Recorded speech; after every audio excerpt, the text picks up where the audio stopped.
prévenir le suicide, repérer, évaluer et intervenir.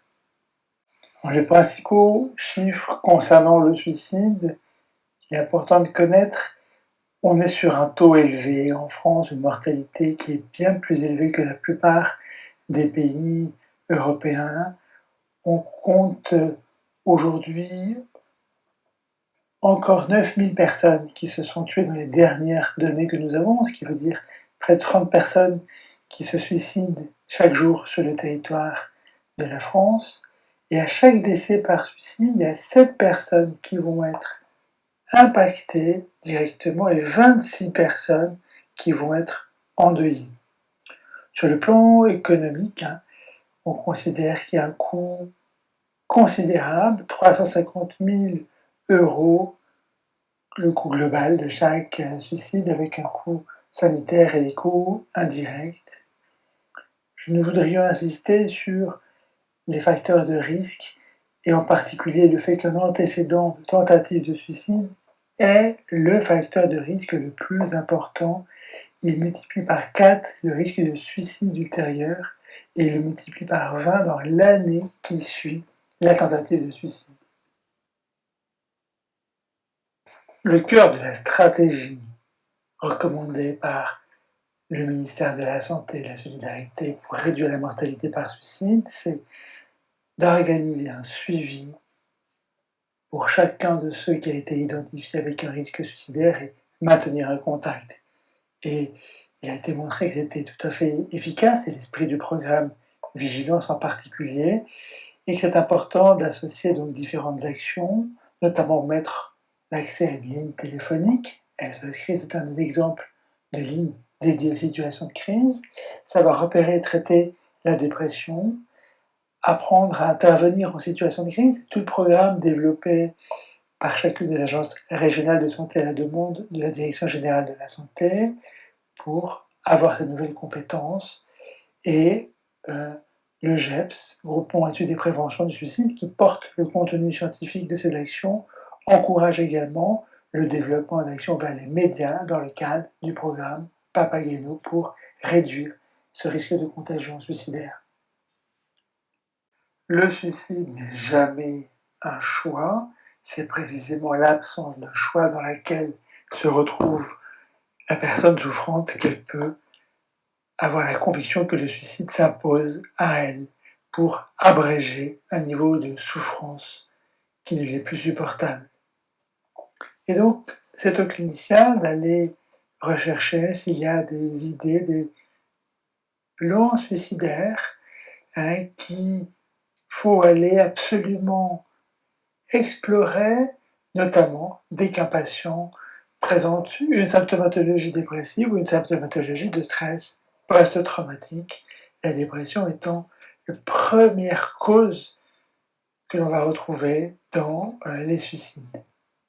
On sait que 10 à 15% de ceux qui ont présenté une dépression caractérisée vont décéder par suicide, soit à un moment donné où cette douleur prend tellement de place qu'elle devient inévitable pour eux, qu'ils vont planifier une action pour se tuer.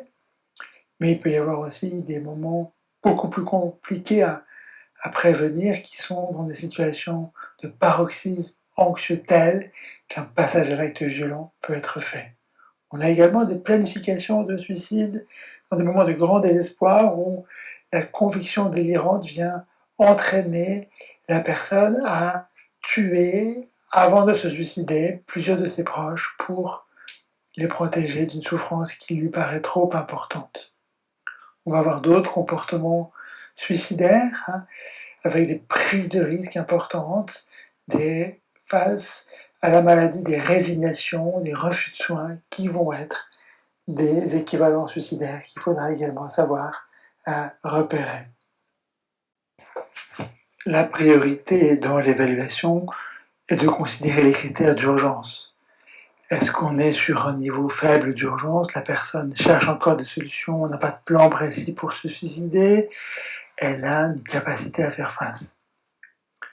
Niveau 2, l'intention suicidaire est exprimée il y a un scénario qui commence à apparaître, mais il est pour plus tard, et le suicide n'apparaît pas comme la seule solution, et on sent que la personne demande de l'aide.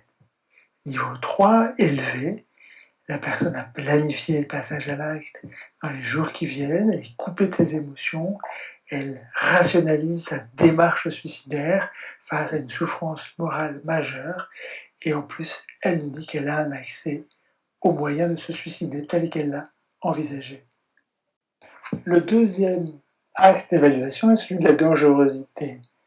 Est-ce que la personne a accès à des moyens létaux qui peuvent mettre sa vie en danger? Si elle ne l'a pas, on est sur un niveau faible. Si l'accès est possible, on est sur un niveau moyen, niveau 2. Et puis, lorsque les moyens létaux sont accessibles, et on sera vigilant à certains professionnels qui ont accès à des produits dangereux, eh bien, le niveau va être beaucoup plus élevé, il faudra le considérer rapidement.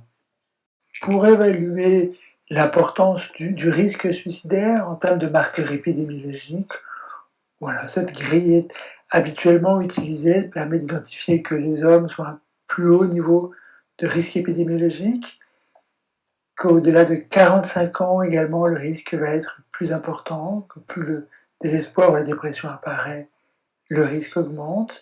Antécédent de tentative de suicide fait augmenter ce risque. Consommation de substances actuellement, alcool, également. Jugement détérioré par un problème psychiatrique ou une confusion, situation de séparation ou de divorce. Intention exprimée ou geste organisé, absence de lien social significatif, incapacité à garantir ses gestes ultérieurs, donne une estimation de l'importance du risque sur le plan épidémiologique que la personne pourrait avoir de se suicider. Cette évaluation donc fait partie de la première étape de l'intervention de crise. On va maintenant pouvoir planifier une action grâce au fait que l'on a pu comprendre la situation dans laquelle la personne vivait, la qualité de l'alliance, l'habileté de l'intervenant de crise à repérer les éléments de gravité, graduer le niveau d'urgence, de danger, de risque, également des facteurs de protection, lui permet de proposer un plan d'action. Dans le meilleur des cas, il faut le partager avec la personne concernée et les personnes de confiance. Il faudra être directif lorsqu'il y a des éléments d'urgence pour le mettre en sécurité. On a un devoir d'assistance à personne en danger dans ce cas-là. Et puis penser qu'il faudra prévoir ensuite un plan de post-crise dans le cas où de nouveaux signes d'alerte apparaîtraient.